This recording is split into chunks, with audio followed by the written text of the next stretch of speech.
સ્પર્ધાત્મક પરીક્ષાની તૈયારી કરતા વિદ્યાર્થીઓની પ્રથમ પસંદગી એટલે આઈસી ક્લિક્સ, જ્યાં તમને મળે છે દરેક કોર્સના વિષય વાઇઝ વિડીયોઝ, ફ્રી મટીરિયલ્સ તથા દરેક પરીક્ષાને લગતી સંપૂર્ણ માહિતી. તો આજે જ ડાઉનલોડ કરો તમારા મોબાઈલ પર આઈસી ક્લિક્સ એપ અને તમારા મિત્રો સાથે પણ શેર કરો.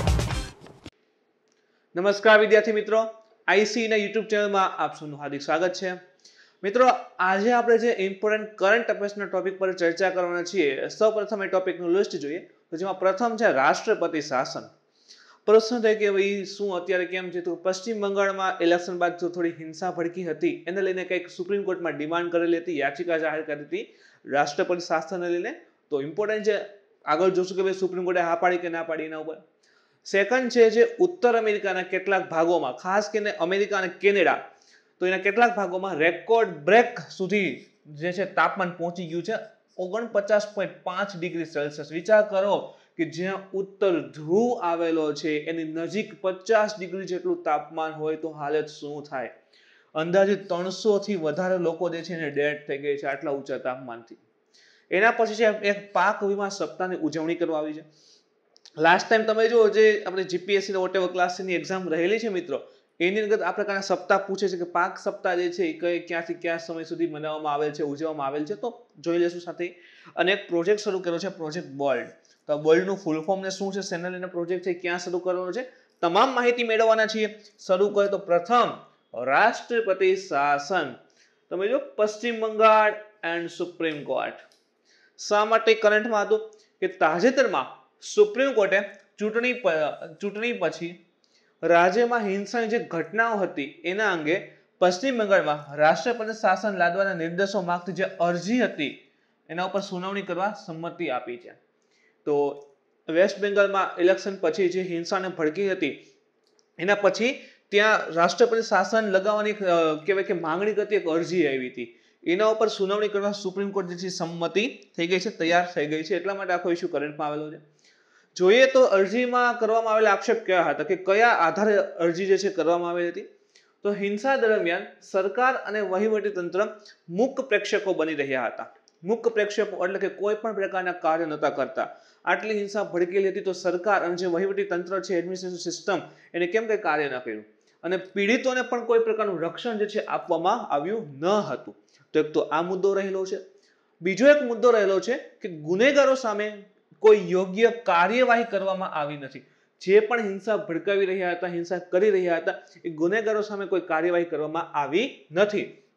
મહિલાઓ અને બાળકોના જીવન, સ્વતંત્રતા, આદર અને હિન્દુ રહેવાસીઓનું ભવિષ્ય જે છે એ જોખમમાં રહેલું હતું. તો આ બે કારણોથી જે છે સુપ્રીમ કોર્ટમાં અરજી કહેવાય કે કરવામાં આવી હતી અને એના ઉપર જે છે તે સુપ્રીમ કોર્ટ જે છે સુનાવણી કરવા તૈયાર થઈ છે. એના પછી જોઈએ તો બેકગ્રાઉન્ડ ઉપર જોઈએ, પૃષ્ઠભૂમિ. તો રાષ્ટ્રીય માનવ અધિકાર પંચ, નેશનલ હ્યુમન રાઇટ કમિશન 21 જૂને પશ્ચિમ બંગાળમાં જે ચૂંટણી પછીની હિંસાની તપાસ માટે Calcutta high court, national human right કમિશને 21 જૂન પછી જે પણ ઇલેક્શન પછી જે હિંસા ભડકેલી હતી એના માટે કલકત્તા હાઈકોર્ટને નિર્દેશનું પાલન કરી નેશનલ હ્યુમન રાઇટ કમિશનના સભ્ય રાજીવ જૈનની અધ્યક્ષતામાં 8 સભ્યોની સમિતિની એક રચના કરી હતી. જે આ સમિતિ રાજીવ જૈનની અધ્યક્ષતામાં 8 સભ્યોની સમિતિની રચના કરી, જે શું કાર્ય કરશે તો કે જે આફ્ટર ઇલેક્શન જે પણ હિંસા ભડકેલી હતી એના ઉપર તપાસ ને બધું કરશે. ચલો અહીંથી એક તમને પ્રશ્ન પૂછું છું. ઓલરેડી તમે આ વર્ષના ખાલી 2021માં જે પણ એક્ઝામ લેવાની છે એના પ્રશ્ન જોશો, પ્રશ્ન પેપર, તો એમાં એ પ્રકારના પ્રશ્ન હશે જ. જેમ કે આપણે વાત કરીએ નેશનલ હ્યુમન રાઇટ કમિશન, તો હું તમને ખાલી એટલું જ પૂછીશ કે નેશનલ હ્યુમન રાઇટ કમિશનના સભ્ય કેટલા હોય છે, સભ્ય ટોટલ કેટલા હોય, એ તમારે કોમેન્ટ કરીને જણાવવાનું છે. બરાબર, આગળ વધીએ ત્યાંથી. ભારતીય સંદર્ભમાં રાષ્ટ્રપતિ શાસન. ચલો આપણે વાત કરી કે શા માટે રાષ્ટ્રપતિ શાસન કરંટમાં આવેલું છે. હવે રાષ્ટ્રપતિ શાસન શું છે, કેવી રીતે લાગે છે, એની શું વિશેષતા રહેલી છે, એની વાત કરી લઈએ મિત્રો. તો ભારતના બંધારણમાં આપણે જાણીએ છીએ કે ઇમરજન્સીની વાત કરેલી છે. ઇમરજન્સી 3 અનુચ્છેદમાં છે, 352, 356, 360. 360 છે નાણાકીય ઇમરજન્સી છે, જે ક્યારે લગાવવામાં આવી જ નથી. 356 રાજ્ય ઇમરજન્સી, સ્ટેટ ઇમરજન્સી છે. એ લગાવવામાં આવતી હોય છે અને 352 જે છે બરાબર એ નેશનલ ઇમરજન્સી છે, એની પણ ક્યાંક ક્યાંક જરૂર પડેલી છે. તો મુખ્યત્વે 3 અનુચ્છેદ રહેલા છે ઇમરજન્સીને લઈને, ધ્યાનમાં રાખજો. ભારતના બંધારણના અનુચ્છેદ 356 શેની વાત કરે છે? તો કે રાજ્યની અંતર્ગત જે ઇમરજન્સી લગાવવા માટે. તો 356 હેઠળ ભારતના રાષ્ટ્રપતિ એ સમાધાન હોવા પર, એનો મતલબ એમ કે રાષ્ટ્રપતિને એવું લાગે કે ના ભાઈ ના, આ ખરેખર અહીંયા જે છે આ જે રાજ્ય રહેલું છે ત્યાં ઇમરજન્સી લગાવવાની જરૂર છે, કે ભાઈ એવી પરિસ્થિતિ રાજ્યમાં ઊભી થઈ કે એમાં જે છે રાજ્યનું શાસન બંધારણીય જોગવાઈઓ મુજબ ચલાવી શકાતું નથી. જેમ કે અહીંયા જુઓ ને, આપણે કીધું ને, વાત કરી કે ભાઈ સ્વતંત્રતા છીનવાઈ ગઈ હતી. તો સ્વતંત્રતા છીનવાઈ જાય, સ્વતંત્રતા બહાર ના નીકળી શકે, એનો મતલબ શું થયો કે બંધારણના જે મૂળભૂત હક આપેલા છે એનું એ જે છે એ પ્રમાણે હોવું જોઈએ, ચાલતું નથી, એનું હનન થઈ રહ્યું છે. તો આનો બેઝ બની ગયો. અહીં રાષ્ટ્રપતિને થશે કે હા ભાઈ, એને સમાધાન થયું કે રાજ્યમાં એવી પરિસ્થિતિ ઊભી થઈ ગઈ છે કે જે રાજ્યનું શાસન ચાલે છે એમાં બંધારણીય જોગવાઈ મુજબ કામ ચાલતું નથી. રાજ્ય જે છે એ બંધારણમાં ઉલ્લેખ જે પણ વ્યવસ્થા રહેલી છે એને લઈને કામ ચલાવી શકતી નથી, એ મુજબ કાર્ય કરી શકતી નથી. તો રાજ્ય સરકાર જે છે એને સ્થગિત કરવાની અને દેશના કોઈ પણ રાજ્યનું રાષ્ટ્રપતિ શાસન લાદવાની સત્તા જે છે કોને આપે છે? તો કે પ્રેસિડેન્ટ, રાષ્ટ્રપતિને આપે છે. તો બંધારણીય જોગવાઈઓ મુજબ શાસન ચાલતું નથી, તો રાજ્ય સરકારને સ્થગિત કરી દેશે અને દેશના કોઈ પણ રાજ્યનું રાષ્ટ્રપતિ શાસન લાદવાની સત્તા પ્રેસિડેન્ટને આપે છે. આવું ક્યાં છે? તો કે 356 અનુચ્છેદમાં લખેલું છે. તેને સ્ટેટ ઇમરજન્સી આપણે કીધું, રાજ્ય ઇમરજન્સી અથવા તો બંધારણીય કટોકટી તરીકે પણ ઓળખવામાં આવે છે. બંધારણીય કટોકટી એટલા માટે રાજ્ય જે છે એ બંધારણની જોગવાઈ મુજબ શાસન ચલાવવામાં અસક્ષમ છે અથવા તો એ મુજબ ચલાવી શક્યું નથી.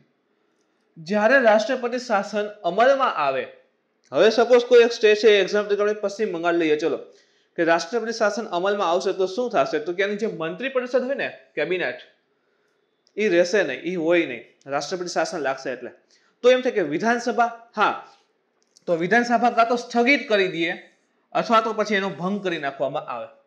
કાં સ્થગિત કરી દે કે ચલો અત્યારે જે છે વિધાનસભા સ્ટોપ થઈ ગઈ છે, અથવા પછી એનો સાવ ભંગ કરી નાખવામાં આવતો હોય છે. તો એમ થાય કે કાર્ય કેવી રીતે ચાલશે? વિધાનસભા સ્થગિત કરી દે, મંત્રી પરિષદને કંઈ હશે નહીં તો જો રાજ્ય સરકાર કેન્દ્ર સરકારના સીધા નિયંત્રણ હેઠળ આવી જશે. જે સ્ટેટ ગવર્મેન્ટ હોય, બંધારણમાં જોગવાઈ મુજબ કાર્ય કરવામાં નિષ્ફળ છે, તો એ જે સ્ટેટ ગવર્મેન્ટ છે એ સીધા કેન્દ્ર સરકારના અંતર્ગત આવી જશે, કેન્દ્ર સરકારના સીધા નિયંત્રણમાં આવી જાય. અને જે રાજ્યના રાજ્યપાલ હોય, રાજ્યપાલ છે એ રાષ્ટ્રપતિનો પ્રતિનિધિ કાર્યવાહી ચાલુ રાખે છે. રાષ્ટ્રપતિના બદલામાં એ ત્યાં કાર્ય કરશે. કોણ? તો રાજ્યપાલ એઝ અ પ્રતિનિધિત્વ એનું કરશે. તો વિધાનસભા તો કા ભંગ કરશે કા સ્થગિત કરશે અને રાજ્ય જે છે સીધા કેન્દ્ર સરકાર નિયંત્રણમાં આવી જશે. સંસદીય સ્વીકૃતિ અને સમયગાળો, તો કે રાષ્ટ્રપતિ શાસન લાદવા માટે સંસદના બંને ગૃહોને મંજૂરી જરૂર હોય છે. બંને ગૃહ એટલે કે રાજ્યસભા પ્લસ લોકસભા, બંને ગૃહોની મંજૂરી જે છે એ જરૂરી હોય છે. રાજ્યમાં રાષ્ટ્રપતિ શાસન મંજૂરી મળ્યા પછી, એટલે કે બંનેમાંથી પસાર થઈ જાય એના પછી 6 મહિનાના સમયગાળા માટે અમલમાં રહી શકે છે. 6 મહિના સુધી અમલમાં રહેશે. મહત્તમ તો કે મેક્સિમમ જે છે 3 years લગાવી શકાય. પછી હજી વધારે હોય તો દરેક 6 મહિના પછી સંસદના બંને ગૃહોની મંજૂરી જરૂર હોય. 3 વર્ષ લગાડી શકાય મેક્સિમમ. એના પછી જો કરવું હોય બરાબર, તો બંને ગૃહ, લોકસભા અને રાજ્યસભા, બંને ગૃહોની જે છે 6 મહિને જે છે મંજૂરી મેળવવી જરૂરી બની જાય. ગવર્નરનો અહેવાલ એટલે કે રાજ્યપાલનો રિપોર્ટ 356 હેઠળ રાષ્ટ્રપતિને રાજ્યપાલ તરફથી એક રિપોર્ટ મળવા ઉપર, એટલે કે રાજ્ય હશે સ્ટેટ, ત્યાં રાજ્યપાલ બરાબર, ગવર્નર, અને કેન્દ્રમાં હશે પ્રેસિડેન્ટ. તો રાષ્ટ્રપતિને રાજ્યપાલ તરફથી એક રિપોર્ટ જે છે આપવામાં આવે, અથવા તે હકીકતથી સંતુષ્ટ થવા પર કે રાજ્યમાં એવી સ્થિતિ ઉત્પન્ન થઈ છે કે રાજ્ય સરકાર બંધારણીય જોગવાઈના મુજબ શાસન કરી શકતી નથી, ત્યારે રાજ્યમાં રાષ્ટ્રપતિ શાસન લાદવામાં આવે છે. તો સીધું એમ નહીં કે ચલો મજા આવે છે આ રાષ્ટ્રપતિ શાસન લગાવી દીધું. તો રાજ્યપાલ જે રહેલા છે એક રિપોર્ટ છે રાષ્ટ્રપતિને મોકલે છે કે જેની અંતર્ગત સ્પષ્ટ શબ્દમાં પુરાવા સાથે રજૂ કરેલું હોય કે રાજ્ય સરકાર છે જે સ્ટેટ ગવર્મેન્ટ છે એ બંધારણને જોગવાઈ મુજબ કાર્ય કરવા માટે અથવા શાસન કરી શકતી નથી અને એના પછી રાષ્ટ્રપતિ શાસન લાદવામાં આવે. રિવોકેશનની વાત કરીએ તો રાષ્ટ્રપતિની જાહેરાત બાદ રાષ્ટ્રપતિ શાસન ગમે ત્યારે રદ પણ ઇવન કરી શકાય છે. રાષ્ટ્રપતિની જાહેરાત, રાષ્ટ્રપતિ કહેશે કે ઓકે જો રાષ્ટ્રપતિ શાસન સ્ટોપ, તો એના પછી જે છે એને ગમે ત્યારે રદ કરી શકે અને આવી ઘોષણા માટે કોઈ સંસદની મંજૂરી લેવી જરૂરી હોતી નથી. એ પણ યાદ રાખજો. એના પછી એક સેકન્ડ ઇમ્પોર્ટન્ટ ટોપિક છે મિત્રો, ઉત્તર અમેરિકાના કેટલાક ભાગોમાં, ખાસ કરીને તો જે યુએસએ અને મેક્સિમમ જે છે કેનેડામાં, નોર્થ અમેરિકામાં કેનેડા, એના જે કેટલાક ભાગ રહે છે એમાં તાપમાનનો જે છે રેકોર્ડ બ્રેક થઈ ગયું છે. વિચાર તો કરો, 49.5 ડિગ્રી સેલ્સિયસ તાપમાન આ કેનેડામાં ત્યાં હોય, ઠંડા વિસ્તારમાં રહેવા વાળા લોકો, અને આટલું તાપમાન જાય તો પછી ટકી શકે નહીં. તો આટલું બધું તાપમાન શેને જે પહોંચેલું છે તો હીટ ડોમ ને લીધે. પહેલો પ્રશ્ન છે કે વોટ ઇઝ હીટ ડોમ? આ હીટ ડોમ છે શું? જીઓગ્રાફીમાં તો આવો ટોપિક પહેલી વખત સાંભળતા હશે. હવે હીટ ડોમ ની આપણે વાત કરીએ, જો એટલા માટે ઇમ્પોર્ટન્ટ છે કે આગામી પરીક્ષામાં ખાસ કરીને જીપીએસસી જે રહેલી છે એના માટે તો ખૂબ જ ઇમ્પોર્ટન્ટ સાબિત થઈ શકે છે આવા જે પણ આવા શબ્દ આવે, કારણ કે ઘણા બધા લોકોની ડેથ થઈ ગઈ છે. 300+ લોકોની ડેથ હોય તો ધ્યાન તો રાખવું પડે. અથવા ક્લાસ 3 માં એમાં કેવી રીતે આવી શકે ભાઈ કે હીટ ડોમ શેના સંદર્ભનો ટોપિક છે, અથવા તો હીટ ડોમની ઘટના જે રાજ્યમાં કયા વિસ્તારમાં જોવા મળી હતી, કેનેડાના વધતા તાપમાન પાછળનું કારણ કયું હતું, તો હીટ ડોમ. બરાબર, તો આવા શબ્દ ક્લાસ 3 ની અંતર્ગત આ પ્રકારના પ્રશ્ન ક્લાસ 3 માં પૂછી શકે છે. તો હીટ ડોમ છે શું? તો કે વાતાવરણ દ્વારા ગરમ સમુદ્રી હવાને ઢાંકણની જેમ કેદ થવાથી હીટ ડોમની ઘટના બને છે. એ આખી ઘટના અહીંયા સમજતી જવાની છે એટલે ક્લિયર થશે. જે ગરમ હવા હોય, જેમ કે અહીં એક પ્રકારે ડ્રો કરું છું, આ સમુદ્ર છે, એમ છે કે આ રીતનો સમુદ્ર, અહીં બે ભાગ છે, આ ધ્રુવીય 90 ડિગ્રી અને આ ધાર્યું કે 0 degree equator, 0 degree equator, 0 degree latitude, 90 degree latitude. બરાબર, અને આ રહેલો છે ભાઈ સમુદ્ર. હવે ઇક્વેટર પાસે સમજો, ટૂંકા શબ્દમાં આપણે સમજવાની કોશિશ કરીએ. હીટ ડોમ સમુદ્ર, આ જે ઇક્વેટર 0 ડિગ્રી વિષુવવૃત્ત રહેલું છે એના પાસે જે ગરમ પાણી હશે, હવે ત્યાં તો તાપમાન વધારે હોય તો એ વધારે તાપમાન ધરાવતું સમુદ્રનું ગરમ પાણી આ વિસ્તારમાં આવે છે આ રીતે. પછી ધ્રુવ પાસે પહોંચે, ઠંડુ થતું હોય છે, પાછું જે છે નીચેથી સબસર્ફેસ લેવલ પર આખી આવી સાયકલ ચાલતી હોય. હવે શું થાય છે કે આ જે ગરમ પાણી હતું, સમુદ્રનું તાપમાન વધે છે તો અહીંથી વરાળ ઉત્પન્ન થશે. સમુદ્રનું તાપમાન વધે એટલે આસપાસની હવા શું થાય, વધારે ગરમ થાય. આ ગરમ થયેલી હવા ઉપર જતી હોય, હવે ઉપર જશે, ચલો જતી રહે તો વાંધો નથી કે ચલો તાપમાન બેલેન્સ થઈ જાય, પરંતુ આ હવા જઈ ના શકે, ઉપર આ રીતે આખું ડોમ જેવું બની જાય તો અહીંયા હવા રહેશે, ઉપર જશે નીચે આવે, ઉપર જાય નીચે, આમનું ફેર રાખે તો એનું તાપમાન શું થાય, ખૂબ જ વધી જાય. તો આ પ્રકારે એક ડોમની રચના થઈ છે, પણ ક્યાં? આ વિસ્તારમાં. તો કે અહીંયા કેવી રીતે આવી રચના થઈ? જો આ ગરમ સમુદ્રના પ્રવાહો છે, ગરમ સમુદ્રના પ્રવાહો જે છે આ કેનેડાની સાઈડ તો જતા તો હોય જ છે. હવે એમાં એક ઘટના બને છે, થોડું ઘણું તમે જાણતા હોય તો વધારે મજા આવી જાય એમ. તો કે આપણે પૃથ્વી રહેલી છે, ઓકે, ઇક્વેટર વિષુવવૃત્ત છે, અહીં કર્કવૃત્ત હોય, અહીં મકરવૃત્ત હોય, અને અત્યારના સમયે તમે જો એક કન્સેપ્ટ છે, તમે નામ સાંભળ્યું હોય તો ITCZ, ઇન્ટરટ્રોપિકલ કન્વર્ઝન ઝોન, અથવા તો સૂર્યની નોર્થવર્ડ અપરન્ટ મુવમેન્ટ, ઉત્તર તરફની જે આભાસી ગતિ હોય એના કારણે સૂર્ય લગભગ સીધા કિરણો એના કર્કવૃત્ત વિસ્તારમાં પડતા હોય છે. આવી કંઈક ઘટના જોવા મળતી હોય કે સીધા કિરણો આ વિસ્તારમાં આવે છે. હવે સૂર્ય જે દિશામાં હશે ને, જે રીતે ગતિ કરે ને, એ મુજબ જ પવનો ગતિ કરતા હોય. તો કે અહીંયા જે છે ને એક જેટ પવન ચાલે છે. જો સમજો આ બધું કન્સેપ્ટ ખૂબ ઇમ્પોર્ટન્ટ છે. જેટ પવન એટલે એની સ્પીડ ખૂબ વધારે હોય, બરાબર, 1 કલાકમાં 300 કિલોમીટર કાપી નાખે, પ્લસ બહુ મોટો જથ્થો હોય અને પરમનન્ટ જેટ સ્ટ્રીમ હોય. તો અહીં એક જેટ પવન ચાલે છે. ઓકે, હવે શું થશે કે સૂર્ય ઉપર તરફ જાય છે તો પવન એ ઉપર તરફ જાય તો જેટ પવન જે છે આ ઉપર તરફ જતા હોય આ રીતે. તો હવે સમુદ્ર ઉપરથી જે ગરમ હવા ઉપર ઉઠતી હતી, ગરમ હવા, હવે આ જેટ પવનનું પ્રેશર કેવું હોય, હાઈ પ્રેશર હોય, અને આ સમુદ્ર ઉપરથી જે ગરમ હવા ઉપર ઉઠતી હતી એના ઉપર કોણ આવી ગયું? આ જેટ પવન આવી ગયા છે. તો આ જેટ પવનને કંઈ જવા નહીં દે તો આ હવા ગરમ હવા અહીંયા રહેશે તો તાપમાનમાં શું થાય? વધારો થાય મિત્રો. આવી કઈ ઘટના જોવા મળી છે અને આખી વ્યવસ્થિત હજી સમજશું, ડોન્ટ વરી. પણ તમે બેઝિક સમજી ગયા કે ભાઈ હા ગરમ પવન ઉપર જતા તો ક્યાંય જઈ ના શકે, ત્યાં ઉપર આવું સ્તર આવી ગયું, આ જેટ પવન આવી ગયા એટલે ત્યાં બ્લોક થઈ ગયા, જેના કારણે તાપમાન શું થયું? વધી ગયું. તો એને થર્મલ ડોમ અથવા હીટ ડોમમાં ગરમી શા માટે વધે છે આપણે ક્લિયર થઈ ગયા. વાતાવરણમાં હાઈ પ્રેશર સર્ક્યુલેશન, જેમ કે હાઈ પ્રેશર મેં તમને કીધું કે જે જેટ પવન છે એના કારણે હાઈ પ્રેશર હશે. સપાટી પર ઉષ્માને પકડીને હોટ વેવ અથવા તો હીટ વેવ્સના નિર્માણ માટે યોગ્ય પરિસ્થિતિઓ બનાવે છે અને ગુંબજ અથવા ઢાંકણની જેમ કાર્ય કરે છે. કે ભાઈ સપાટી ગરમ થતી હશે, હવા ગરમ ઉપર જશે, પરંતુ હાઈ પ્રેશરને કારણે ગુંબજ બની જશે, જેના કારણે હવા ક્યાંય જઈ શકશે નહીં. મજબૂત અને ઉચ્ચ દબાણવાળી કારણ જોઈએ શા માટે ક્રિએટને થાય છે, કેવી રીતે ક્રિએટ થાય છે. તો મજબૂત અને ઉચ્ચ દબાણવાળી વાતાવરણીય પરિસ્થિતિઓના લા નીનાના પ્રભાવ હેઠળ આવે છે ત્યારે હીટ ડોમની સ્થિતિ ક્રિએટ થાય છે. લા નીનો ઇન શોર્ટ કે ચલો આગળ હમણાં આખું ફરીથી સમજીએ. આના કારણે વિશાળ વિસ્તારમાં અત્યંત ગરમી ઉત્પન્ન થાય જે ઉચ્ચ દબાણવાળા ગુંબજ હેઠળ કેદ થઈ જાય. જો વિશાળ વિસ્તારમાં અત્યંત ગરમી ઉત્પન્ન થાય છે, જે ઉચ્ચ દબાણ એટલે કે હાઈ પ્રેશર વાળું ગુંબજ હશે એની અંદર જ જો ગુંબજ હેઠળ જ આ ગરમી જે છે કેદ થઈ જાય છે, અહીંયા રહી જશે. તેનું એક મુખ્ય કારણ તો કે ઉષ્ણકટિબંધીય પેસિફિક મહાસાગરમાં પશ્ચિમથી પૂર્વ તરફના સમુદ્રના તાપમાનમાં ઝડપથી ફેરફાર પણ હોઈ શકે છે.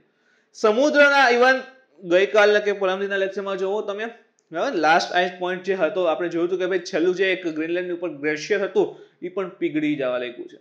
તો ક્યાંક ને ક્યાંક જે સમુદ્રના તાપમાનમાં વધારા થાય છે તો સમુદ્રનું તાપમાન વધે, પાણી વધારે ગરમ થશે, પાણી વધારે ગરમ થાય તો હવા વધારે ગરમ થશે અને વધારે હવા ગરમ થશે તો ઉપર ઉઠવા કોશિશ કરશે, પણ આ વધારે ગરમ હવા ઉપર ઉઠી ના શકે ને ક્યાંય જઈ ના શકે ને ત્યાં બ્લોક થઈ જાય તો તાપમાનમાં શું થાય ભાઈ?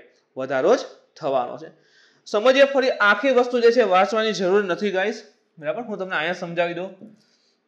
એના માટે 2-3 કન્સેપ્ટ ફરી પાછા જરૂર પડશે, તમને ફોટો પણ બતાવી દઉં. હા, આ તમે જો ઉપર તરફ હાઈ પ્રેશર રહેલું છે અને આ રીતે જે છે આ જેટ પવનો અહીંથી આમ જેટ પવન આમ પસાર થતા હોય છે. જેટ પવનો આ રીતે આમ પસાર થતા હોય છે. તો આ હાઈ પ્રેશર અહીંયા ઉપર છે અને અહીંની જે ગરમ હવા જે છે આટલામાં ને આટલામાં બ્લોક થઈ ગઈ, ક્યાંય જઈ શકી નહીં, એટલે આ વિસ્તારનું તાપમાન શું થયું? ખૂબ જ વધી ગયું. ફરી એકવાર જોઈ જ લઈએ. આપણે આ વિસ્તારની વાત કરવાની છે તો નોર્થ અમેરિકાની વાત કરીએ. આ રીતે રહેલું છે કંઈક. અહીંથી આ ઇક્વેટર પસાર થાય છે, આ છે પેસિફિક મહાસાગર.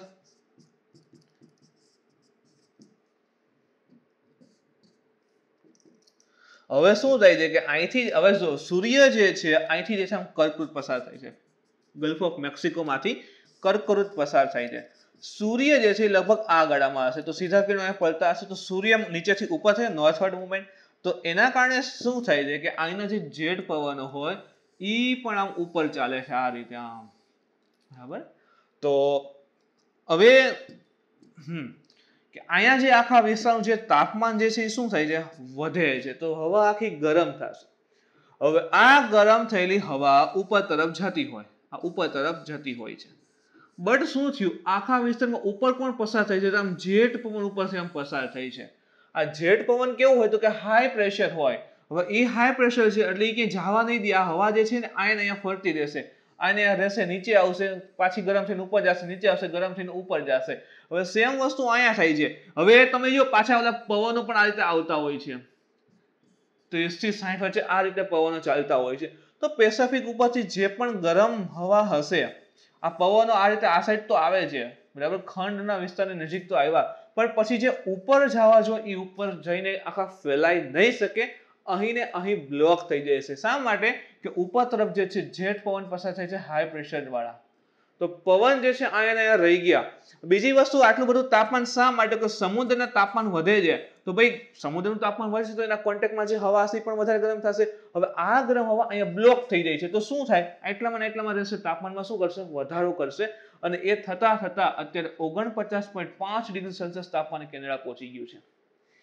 કેનેડા એટલે બરફની દુનિયા, હવે એમાં 50 ડિગ્રી તાપમાન હોય તો કઈ જીવવા ન દે, બરાબર, એવી હાલત અત્યારે થયેલી છે.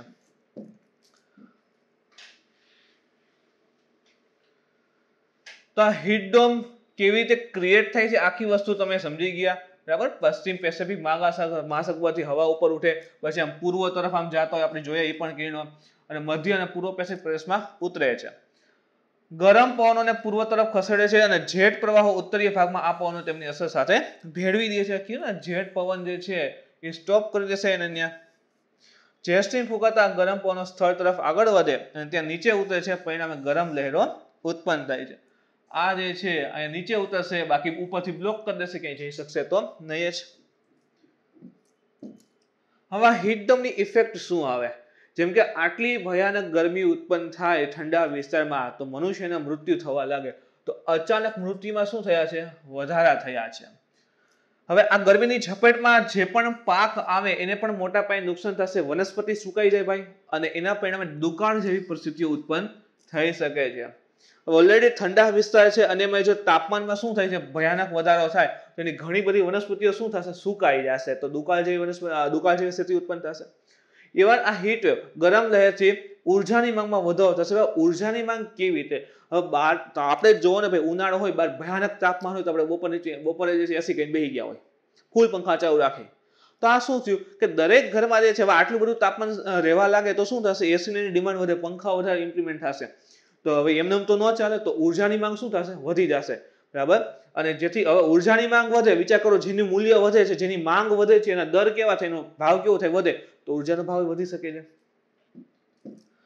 હીટ ડોમ્સ જંગલની આગ માટે, જેને આપણે વનાગ્નિ કહીએ છીએ અથવા તો આપણે દાવાનળ પણ કહીએ, એના માટે પણ કાર્ય કરી શકે છે. તો ઘણા બધા સ્થળના ક્ષેત્ર હશે જે છે આ વનાગ્નિના કારણે જે છે ધીરે ધીરે શું થાય છે? નાશ પામી રહ્યા છે.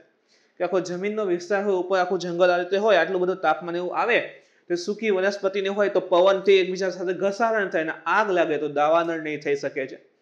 હીટ ડોમ જે છે વાદળની રચના પણ વિક્ષેપિત કરે, એટલે કે નવા વાદળ બનતા હોય ને એ ન બનવા દે. નવા વાદળનું નિર્માણ કેવું કરી દે? સ્ટોપ કરી દે, એના અવરોધ ઉત્પન્ન કરે. તો નવા વાદળ નહીં બને. તો જે વાદળ હશે એટલા જ હશે, નવા વાદળ નહીં બને. તો જે સૂર્યપ્રકાશની આવતો હોય છે એને શું કરે? એ ઝડપથી પસાર થઈ જશે. વાદળ હશે તો એમાંથી રોકાતા ને બધું થશે, એવું તો કંઈ એમાં થશે નહીં. તો એના કારણે શું થશે કે સૂર્ય કિરણોત્સર્ગ જે છે પૃથ્વી સપાટી પર મોટી માત્રામાં પહોંચશે. તો આના લીધે ગ્લોબલ વોર્મિંગ થઈ શકે ભાઈ. આના સિવાય ઘણા બધા રોગ પણ થઈ શકે છે, વનસ્પતિને નુકસાન આવશે. ક્લિયર? તો એ બધી ઇફેક્ટ ફરી આવશે. તો આ છે આપણે જે હીટ વેવ્સ છે, ખાસ કરીને જે કેનેડામાં, યુએસમાં જોવા મળે છે એની વાત કરી લીધી આપણે. હીટ ડોમ શું છે આખું. એના પછી ત્રીજો અગત્યનો ટોપિક છે મિત્રો, પાક વીમા સપ્તાહ, crop insurance week. Crop insurance week ક્યારે ઉજવેલું છે? તો 1 થી 7 જુલાઈ 2021. તો યાદ રાખો, જુલાઈ 1 થી 7 જે આ અઠવાડિયું હતું એને પાક વીમા સપ્તાહ અથવા તો ક્રોપ ઇન્સ્યોરન્સ વીક તરીકે સેલિબ્રેટ કરવામાં આવેલ છે. કોને કર્યું છે? તો કેન્દ્રીય કૃષિ અને ખેડૂત કલ્યાણ મંત્રી. ચલો આ બીજો પ્રશ્ન તમારે જે કોમેન્ટ કરવાનો છે એના તો ખૂબ અગત્યનું છે. તમે જોયું હશે કે ભાઈ અત્યારે જે કરંટ ગવર્મેન્ટ રહેલી છે એનું જે કેન્દ્રીય મંત્રીમંડળ છે એમાં ઘણા બધા આમૂલચૂલ એટલે કે ભાઈ ઘણા બધા મૂળભૂત પરિવર્તનો આવ્યા છે. ઘણા મંત્રીઓ નવા આવ્યા છે, ઘણા રિઝાઇન કરેલ છે, બરાબર. તો અત્યારે જે કેન્દ્રીય કૃષિ અને ખેડૂત કલ્યાણ મંત્રી જે છે કોણ રહેલા છે તમે કોમેન્ટ કરજો, જેથી કરીને તમારે આનો જવાબ પણ આપી શકો અને તમારો ટોપિક પણ તૈયાર થાય કે કદાચ ક્લાસ 3 અથવાની એક્ઝામમાં આવી જાય કે તાજેતરમાં કેન્દ્રીય કૃષિ અને ખેડૂત કલ્યાણ મંત્રી કોણ છે. એટલા માટે કહું છું કે 2022માં ખેડૂતોની આવક ડબલ કરવાના ગોલ રહેલા છે. તો એના માટે સૌથી ઇમ્પોર્ટન્ટ મિનિસ્ટ્રી તો આ જ હશે ને. તો આ મિનિસ્ટ્રી કોના અંતર્ગત કાર્યરત છે એ તમારે કોમેન્ટ કરવાનું છે. તો આ મંત્રાલય દ્વારા પાક વીમા સપ્તાહ 1 થી 7 જુલાઈ દરમિયાન જે છે ઉજવવામાં આવેલ છે. જે પાક વીમા યોજના જાગૃતિ અભિયાનનો પ્રારંભ પણ ઇવન કરવામાં આવેલ છે. તો આ સપ્તાહ દરમિયાન પાક વીમા યોજના જાગૃતિ અભિયાન, ખેડૂતોને આ પાક વીમાની યોજના જે છે એના વિશે જાગૃત થઈને અભિયાનનો પણ શરૂઆત કરેલી છે. વાત કરીએ પ્રધાનમંત્રી ફસલ વીમા યોજનાનું પ્રદર્શન. તો અત્યાર સુધી આ યોજના હેઠળ 16 કરોડથી વધુ ખેડૂતોની અરજીઓ, બરાબર છે, એનો વીમો લેવામાં આવ્યો છે. 16 કરોડથી વધારે ખેડૂતોની અરજીનો વીમો લેવામાં આવ્યો છે. એટલે ઇન શોર્ટ તમે જો ને 2016 થી ચાલુ થઈ હતી. તો અંદાજે 5.5 કરોડ વાર્ષિક ધોરણે જે છે એમાં ખેડૂતોએ અરજીઓ કરેલ છે. 5 વર્ષના ટૂંકા ગાળામાં જ 3 કરોડથી વધુ ખેડૂતોની અરજીઓ સાથે આ યોજનાનો લાભ પણ લીધેલો છે. જો અરજીની કરે છે અને 5 વર્ષમાં અંદાજિત 3 કરોડથી વધુ ખેડૂતોએ આનો લાભ પણ પૂરેપૂરો એની અરજીનો લાભ પણ લીધેલો છે. આ ઉપરાંત જો ખેડૂતોએ અત્યાર સુધી છે ને 20,000 કરોડની ભાગીદારી કરી. 20,000 કરોડ રૂપિયાના ખેડૂતોની ભાગીદારીની અવેજમાં એની સાપેક્ષમાં 95,000 કરોડ ખેડૂતોનો હિસ્સો સામે ચૂકવવામાં આવેલ છે. 20,000 કરોડ આવેલા છે અને એની સામે 95,000 કરોડ ગવર્મેન્ટે તેથી ચૂકવેલા છે. તો જો મોટા પાયે યોજનાનો લાભ મળી રહ્યો છે અને આ જ યોજનાનો લાભ દરેક ખેડૂતો સુધી પહોંચે, ખેડૂતોમાં ભાગ લેતા થાય એવા જ ઉદ્દેશ સાથે આનું સેલિબ્રેશન જે છે કરવામાં આવેલ છે. જાન્યુઆરી 2000 હવે આ યોજના વિશે પણ માહિતી મળી. પ્રધાનમંત્રી ફસલ બીમા યોજના, તો જાન્યુઆરી 2016માં આ યોજના શરૂ કરવામાં આવી હતી અને ખાસ કરીને ખરાબ મોસમી ઘટનાઓના કારણે જે પાકને નુકસાન થાય છે, જેમ કે ભાઈ કમોસમી વરસાદ, અચાનક વરસાદ વધારે આવે, આના સિવાય તો કે વરસાદ ના આવે, વધારે પવન આવે, જ્વાળામુખી વાવાઝોડું એના કારણે જે છે તો પાકને જે નુકસાન થાય છે એની સમક્ષ વીમો સુરક્ષા પ્રદાન કરવા માટે આ યોજના જાન્યુઆરી 2016માં શરૂ કરી હતી. આ યોજનામાં અગાઉની જે રાષ્ટ્રીય કૃષિ વીમા યોજના, નેશનલ એગ્રીકલ્ચર ઇન્સ્યોરન્સ સ્કીમ અને સુધારેલી રાષ્ટ્રીય કૃષિ વીમા યોજના, બરાબર છે, એનું વિલીનીકરણ કરવામાં આવ્યું હતું. તો યાદ રાખજો NAIS પ્લસ MNAIS આ બંનેનું વિલીનીકરણ જે છે આ પ્રધાનમંત્રી ફસલ વીમા યોજનામાં કરવામાં આવેલું છે. ઉદ્દેશ્ય શું છે તો કે ખેડૂતો પરના પ્રીમિયમ બોજને ઘટાડવો. હવે ઓલરેડી જે છે ખેડૂતને જો આપણને એમ થાય કે કેવું આમ તેમ, પણ ખેડૂતને સૌથી મોટી મુશ્કેલી શું હોય કે પાક લગાવે છે, ખૂબ સારું ઉત્પાદન આવે તો આખું વર્ષ ચાલી શકે અથવા તે મુશ્કેલીમાં મુકાઈ જાય. કારણ કે ખેત ઉત્પાદન નહીં આવે તો ભાઈ બધું ખર્ચ તો ક્યાંથી કાઢો, કારણ કે મુખ્ય એનો આવકનો સ્ત્રોત ખેતી રહેલી છે. હવે એમાં કાંઈ પણ પ્રોબ્લેમ આવે એટલે આખા વર્ષની પ્રોબ્લેમ પડી જતી હોય. તો હવે પ્રીમિયમ ને બધું ભરવું તો મુશ્કેલી આવે, તો એના ખેડૂતોને જે છે એ પ્રીમિયમનો જે બોજ જે છે ઘટાડવાનો છે અને સંપૂર્ણ રકમની ખાતરી માટે પાક વીમો દાવાઓના ઝડપી સમાધાન સુનિશ્ચિત કરવાનું પણ છે. હવે દાવો કરે કે ભાઈ અમારો પાક જે છે બગડી ગયો છે આ કારણોસર, તો એને જે છે ઇન્સ્યોરન્સ હોય એ મુજબ પૈસા પણ મળવા જોઈએ. તો ઘણી વખત એના કેસ થઈ જાય, એમ કે પ્રોબ્લેમ પડી જતી હોય, તો જે પણ આવા દાવા હોય એના ઝડપથી સમાધાન પણ સુનિશ્ચિત કરવાનો અહીં ઉદ્દેશ્ય રહેલો છે. યોજના હેઠળ કવરેજ તો કે તમામ ખાદ્ય અને તેલીબિયા પાક, આના સિવાય વાર્ષિક બાગાયતી અને વાણિજ્યિક એટલે બગીચાવાળા હોય અને આપણે કહીએ રોકડીયા પાક, એને આમાં સમાવેશ કરવામાં આવેલા છે. જેના માટે અગાઉ જે ઉપજ લીધી હોય એનો ડેટા ઉપલબ્ધ છે. જેમ કે ચલો માંડવી વાવેલી હોય, મગફળી વાવેલી હોય, તો એનો અગાઉ જે ઉપજ લીધી હોય એનો ડેટા અવેલેબલ હોય અને એના માટે સામાન્ય પાક અંદાજ સર્વેક્ષણ એક પ્રકારનું સર્વે હોય છે. સામાન્ય પાક અંદાજ સર્વેક્ષણ હેઠળ પાક કાપણીના પ્રયોગોની જરૂરી સંખ્યા સંચિત કરવામાં આવી રહી હોય. તો એક પ્રકારના સર્વે અંતર્ગત જે છે ગયા પાક જે લીધેલો હોય એમાં કેટલું ઉત્પાદન આવેલું છે, કેટલું આના સિવાય કે સર્વે કરેલો હોય કે કેટલી કાપણી બધું કરેલું છે, એના આધારે જે છે આ વીમોની પ્રદાન કરવામાં આવે છે. પ્રધાનમંત્રી ફસલ બીમા યોજનાથી પ્રધાનમંત્રી ફસલ બીમા યોજના 2.0 હરેકના નવા ફેઝ આવતા હોય છે. તો આ 2.0 નવો ફેઝ છે. તો એના તરફ જોઈએ તો પૂર્ણ સ્વૈચ્છિક એટલે કે ખરીફ સિઝન 2020, હવે રવિ એટલે શિયાળુ, ખરીફ એટલે ચોમાસું અને જાયદ એટલે રવિ અને ખરીફ વચ્ચેનો પાક. તો ખરીફ સિઝન એટલે કે 2020 થી તમામ ખેડૂતો માટે નોંધણી જે છે એ 100% સ્વૈચ્છિક બનાવવાનો નિર્ણય લેવામાં આવ્યો છે. બરાબર, નોંધણી જે છે સ્વૈચ્છિક કરી દીધી, ખેડૂતોને નોંધ કરાવી તો કરાવે, ન કરાવે તો ન કરાવે.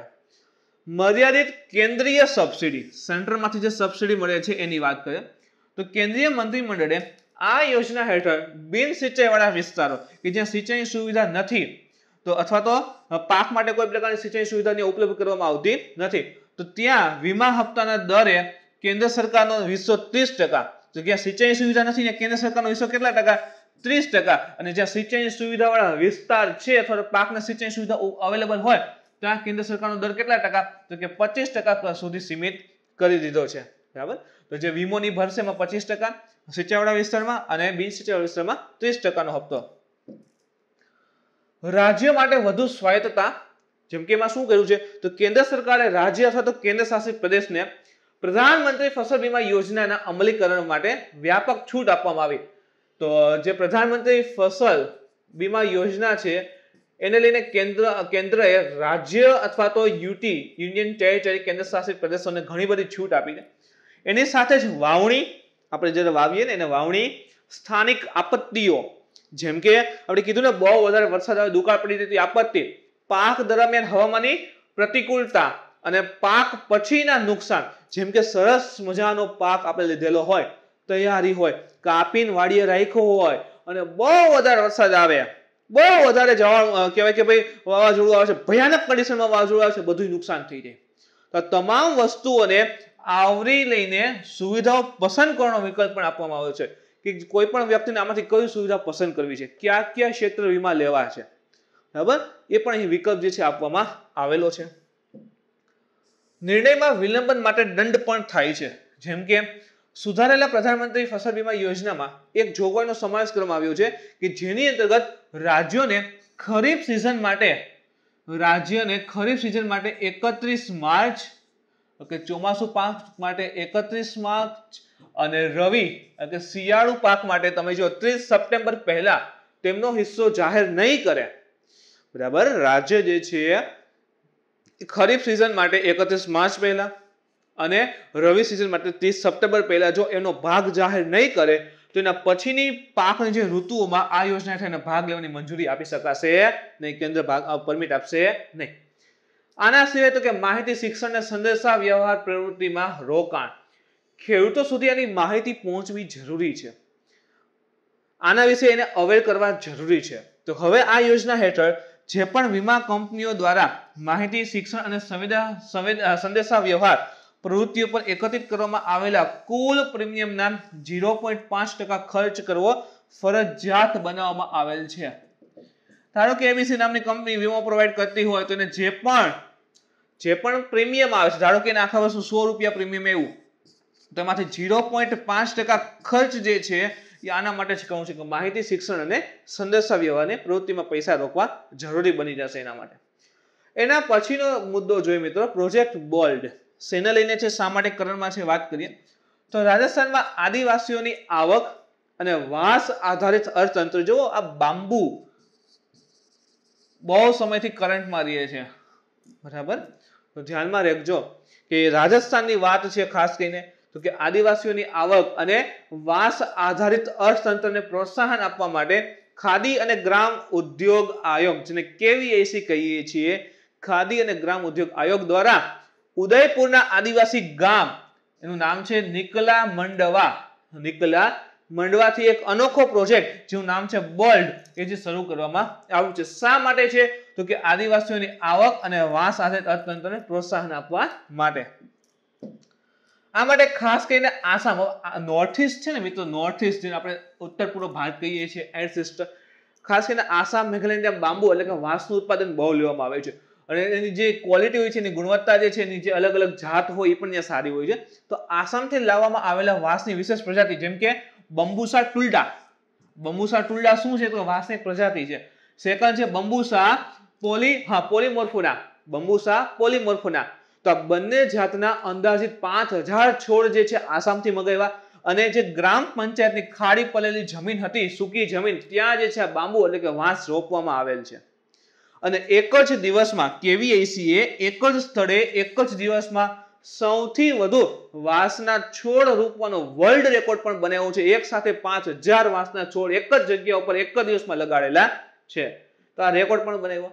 હવે આ પ્રોજેક્ટ બોલ્ડ એકચ્યુઅલમાં છે શું, એમાં શું કરવામાં આવશે તો બોલ્ડ એટલે પહેલા થાય શું, BOLD, તો કે બાંબુ ઓરિયાસિસ ઓન લેન્ડ ઇન ડ્રોટ, એટલે કે ભાઈ દુષ્કાળની સ્થિતિમાં ભૂક્ષેત્ર પર વાંસ મરુ ઉદ્યાન એટલે કે ભાઈ ડેઝર્ટ, તો કે દુષ્કાળની સ્થિતિમાં કોઈ ભૂક્ષેત્ર જમીન વિસ્તાર હોય એમાં વાંસના આખા ક્ષેત્ર બનાવેલા હોય તો ફાયદો આપી જાય, તો એનો અર્થ થાય છે બોલ્ડ, બરાબર. તો બોલ્ડ ને યાદ રાખજો, બાંબુ ઓરિયાસિસ on the land in drought, તો કે દુષ્કાળની સ્થિતિમાં ભૂક્ષેત્ર ઉપર વાંસ મરુ ઉદ્યાન, વાંસનો આખો ક્ષેત્ર. આ પ્રોજેક્ટ જે છે ખાદી અને ગ્રામ ઉદ્યોગ આયોગ KVIC દ્વારા હાથમાં ધરવામાં આવ્યો છે. આપણે શરૂઆતમાં પણ વાત કરી. આ પ્રોજેક્ટ જે છે ખાદી ગ્રામ ઉદ્યોગ આયોગ દ્વારા દેશના 75માં સ્વતંત્રતા દિવસની ઉજવણી માટે આયોજિત ખાદી વાંસ ઉત્સવનો ભાગ બનશે. તો જે 75મો 2022 ની અંતર્ગત 15મી ઓગસ્ટ જ્યારે આવશે તો આપણો 75મો આઝાદીનો દિવસ હશે.